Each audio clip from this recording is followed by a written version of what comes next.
Here is a pictorial representation of the vendor onboarding process with multi-level approval. You will see that there are multiple tasks highlighted in green. Each task has a user icon representing user action. So let's drill into this approval workflow.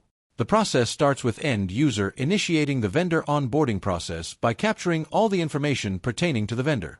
The end user can also upload any documents as applicable.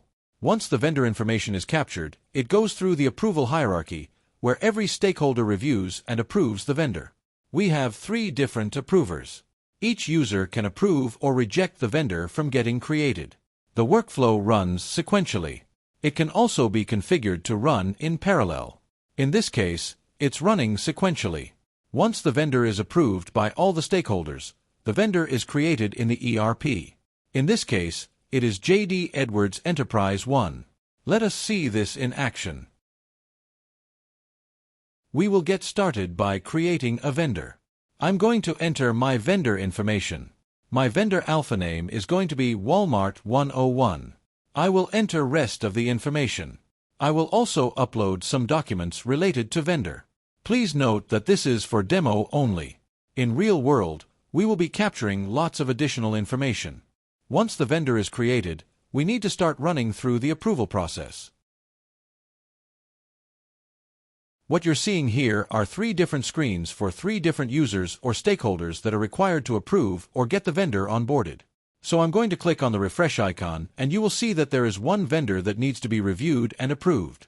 So I'm going to click on this tile, look at the vendor details, and decide if I would like to approve or reject. I will go ahead and approve this vendor. The moment I approve this vendor, the record disappears from the first screen. But on the second screen, you will see that there is a vendor waiting for approval for the second user.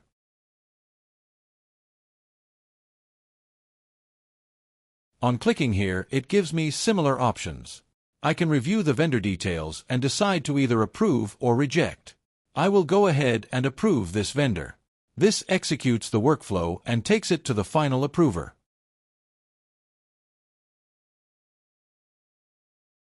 And here is my final approver, user 3, and this user is again going to click on the tile and click on the Approve Reject button to review the details and decide whether to approve or reject the specific vendor.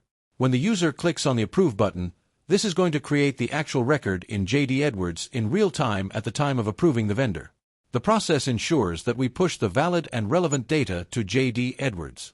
Now we'll go into J.D. Edwards to see if we actually see this vendor. I'm logged into J.D. Edwards and I'm going to search for the vendor that I had just approved. There you go. The vendor is created in J.D. Edwards. I hope you like this video.